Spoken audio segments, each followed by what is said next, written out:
Chris Sims has his quarterback list out. We always look forward to this. It's kind of Christmas in June, and that brings us with Chris. Do you see what I did with that? Christmas. Okay. Oh, wow. No, I saw what you did. Wow. I've heard better from you. That's why. I mean, you got to earn it. You got to earn it. Okay. Christmas. Okay. Chris Sims, Pro Football Talk Live co-host, former NFL quarterback. Let me start at the top. It used to be, at least it felt like this, Mahomes, and then it was everybody else.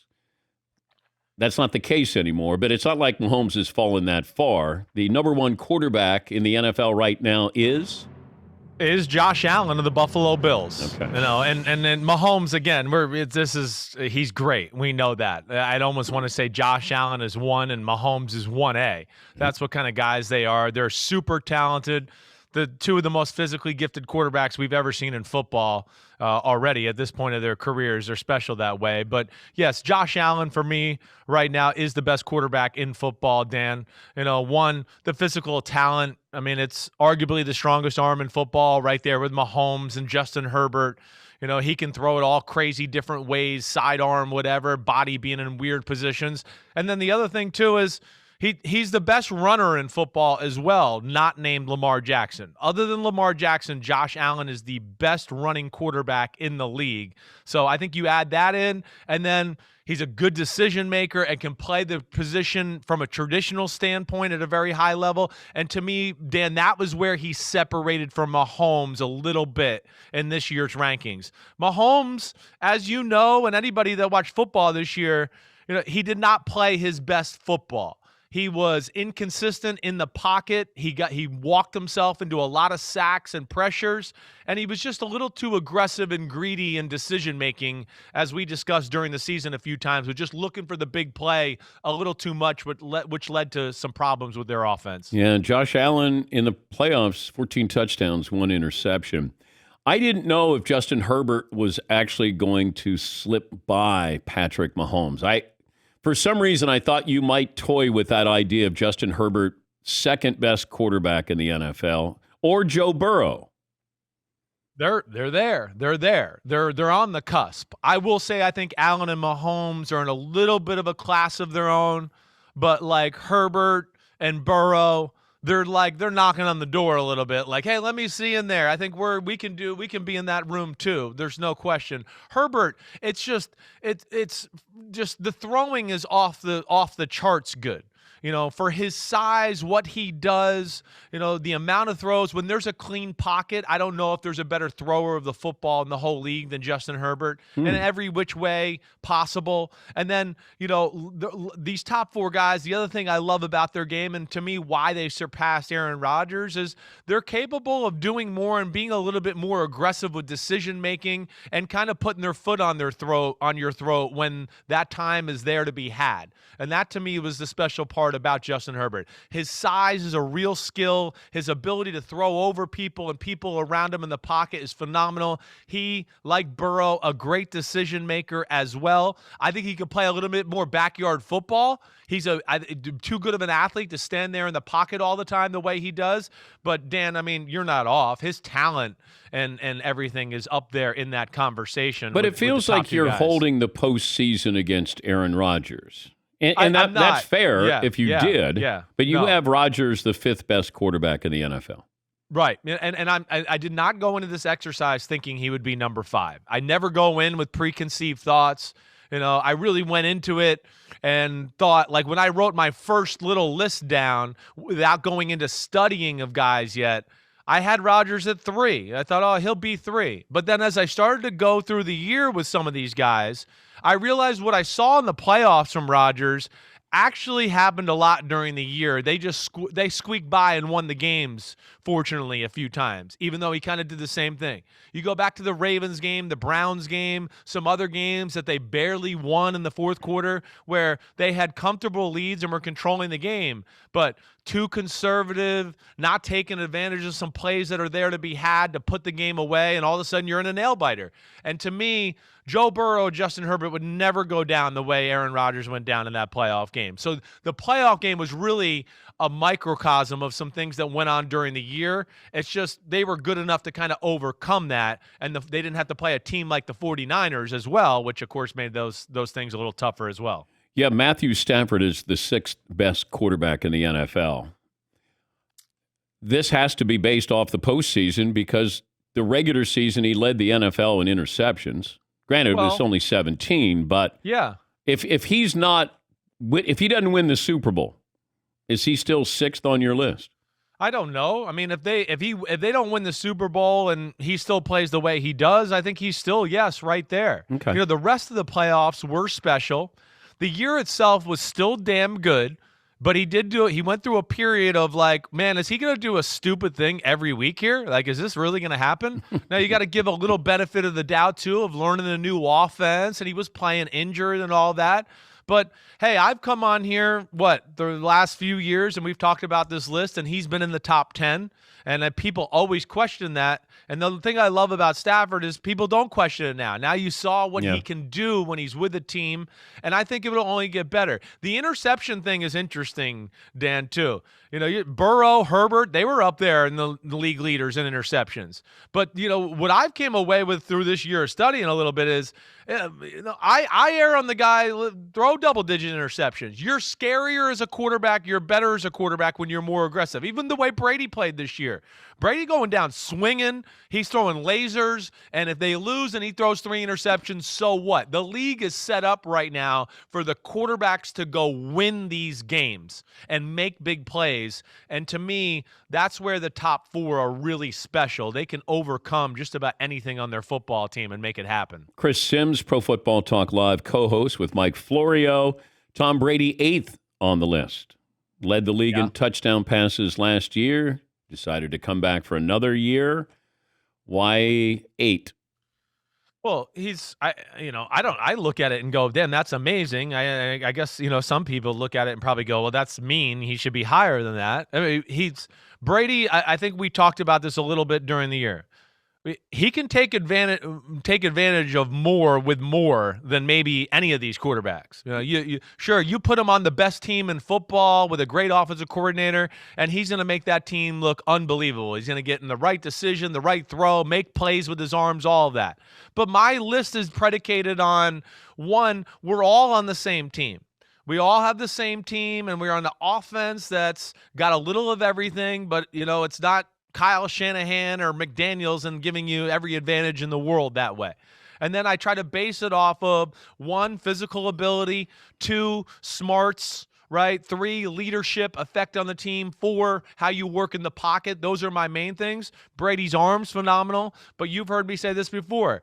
If the protection is not good and it's just average, Brady can be kind of average. I'm just sorry. There's no way he could do what Joe Burrow did with Cincinnati and go to the Super Bowl with one of the worst offensive lines in the sport. So that's where it comes in. You can do more with more, but I would say he can't do more with less like some of those other guys. As phenomenal as he is, that's the one issue he has in his game right now at this point of his career. You have Russell Wilson 7, Brady 8, Dak Prescott is 9, Lamar Jackson is 10. Ooh, yeah, that was a tough one. What does Dak Prescott, well, he throws better than Lamar, but as far as an impact on their team, Lamar means more to the Ravens than Dak does to the Cowboys, it feels like. I don't disagree with you there. Lamar might have one of the most biggest effects out of anybody on their football team as far as just belief, leader in the locker room. Everybody loves him. They want to be a part of Lamar's life. That's where he's special. But I think you kind of said it. Lamar had a down year. 16 touchdowns, 13 interceptions, and his arm is great. He can throw the ball a bunch of different ways, like Allen Mahomes. He's amazing sidearms, awkward angles, doing all of that stuff. But last year, he was just too reckless. I think that was the biggest thing I came to. Just too much trying to make a big play, squeeze a ball into the right window. Wait, this guy's open for 10 yards. Why are we trying to force the ball 30 yards down the sideline into double coverage? He got a little too loose with decision-making throwing the football last year. And, Prescott, even though it wasn't his best year, yeah, I think ultimately played better, with not a great defense, not much of a run game. And again, you say the importance of Lamar. I get that. But Dallas is – they're predicated on Dak Prescott too. It is him, and you got to throw for 400 yards and 3 touchdowns, or I'm not sure we can win the game. So I don't think he gets quite the credit he deserves sometimes for Dak Prescott for the franchise quarterback he is. Would you give the full boat to Lamar Jackson or Kyler Murray, the max? Oh, I'd be scared. I would be scared a little bit. With who? With Lamar, just in the point of we're at a point in your career where, I do think he lost a half a step last year. He doesn't have 3 rockets up his butt anymore. It's just 2.5 rockets up his butt. How about this? Sign for the max, right? Franchise, or let him go. I would sign for the max if he gave me those options. And Kyler Murray, same way? Yes, I am. Again, Kyler Murray. I got to see another year. I hear you. There's questions, certainly. And as I tell Florio all the time, there's a huge faction in the league that would never have Kyler Murray be their starting quarterback. They just think he's too small and he can't make enough plays in a crowded pocket and people are collapsing that way. And that's a big question. I'm with you. But he's still special. He's not the kind of guy, you just sell or throw overboard to go, well, I think we can get somebody else. And the one thing that both of these guys have in their favor, Dan, is the organizations have kind of gone all in on them, and they've made an offense that really fits them and not very many people. And to me, that's kind of where they have a little bit more power in this situation than most. You got Deshaun Watson, the 13th best quarterback. What are you basing that off of? Yeah, that's another one. It's tough. I mean, I know when Deshaun Watson's playing and all systems go, he's in the top 5 quarterback conversation. I get that. But I mean, we've gone a year without playing football, a year and a half without really practicing football until just here recently with some OTAs. I can't think that he's just going to come back and hit the ground running and we're going to be like, oh, man, look at him. He's one of the best in the game right now. I got to think there's going to be a little bit of a, wait, let me get back and get used to things a little here. And then I don't know, maybe the fact that I really don't expect him to be playing football this year kind of maybe made me a little biased with that a little. But he was, again, another guy that was very tough to place in this list. You have Ryan Tannehill in there at 15. Yeah. Can he win a game in the playoffs with his arm? He can. He definitely can. Last year, he fell a few spots. Come on. Well, yeah, he can. I mean, he's they beat the Ravens a few years ago. I know there weren't big yards, but he made like 2 or 3 big-time throws in Baltimore to win that game and get them there. So there is, that element. Now, is he going to win the game with his right arm to the capacity of, like, I think what you're talking about, like Joe Burrow or Mahomes or Josh Allen? No. That's not. Then that's why he's 15. Those guys are special. You just go all in with those guys and go give them the ball every play and let them make it happen. No, you got to. Tannehill is smart, can do it all, but is he the guy that you want to just go? Let's play through him and let him just run the show? No, not at all. And I think last year a little too, he lost sight of the team they were and just took too many chances. Play defense, control the ball, and just a splattering of big plays, and you're going to be tough to beat. And in that playoff game, he took things into his own hands, and that bit him in the butt. I would be nervous if I'm an Eagles fan because you have Daniel Jones, Zach Wilson, Justin Fields, Jimmy Garoppolo, Carson Wentz, Baker Mayfield, Mac Jones. They're all ahead of Jalen Hurts. Are the Eagles going to look back and regret this, that they didn't make a quarterbacking change with all of the talent that they have on that team? I think that they want to make it work with Jalen Hurts. They have questions about him. They can say what they want, and they'll continue to say positive things, and they should. I get that. There's work that's got to be done there. But, there's a reason we heard them in some of the quarterback rumors and pursuing teams that way. There's an issue with his game. They have a great team. I mean, it's a team that, again, you look at it and you go, man, there's not a spot on the roster right now where you don't go, whoa, that's kind of top notch. And their offensive line is the best in football. So that helps out Jalen Hurts. I know he can run. He's a great leader. He's pretty smart and is how he reads the field and all that. But the throwing is below average standards for an NFL quarterback. It is, plain and simple. And it's going to look okay, Dan, against the middle class and the poor of the NFL. It's just, what's it going to look like, again, when we get to some of the top-tier defenses in the game that we saw last year? And then it becomes, whoa, man, we don't really have much of a drop-back pass game element. And yes, I'm one that sits there and goes, yeah, if Eagles had Trevor Lawrence or Zach Wilson or one of those guys as their quarterback, the Eagles fans can say what they want. They would be more excited about those guys being their quarterback, and they'd be going, oh my gosh, look at what we're going to be this year. And I trust them more. Yes, to run, again, we're all on the same team, a normal offense and all of that stuff, that, yes, I think they have more talent, and they will surpass Jalen Hurts this year, and everybody will see that. Is this Tua's last chance in Miami? Yes, definitely. What does he have to do where you think the Dolphins front office is going to go, he's still our quarterback? Right. It's funny because Hurts, it's almost the same thing. It's almost the intended, like, wait, you have so much talent here. We're going to know how good you are. Who would you rather have? Who would you rather have? Woo, man, that is a really good question there. Gosh.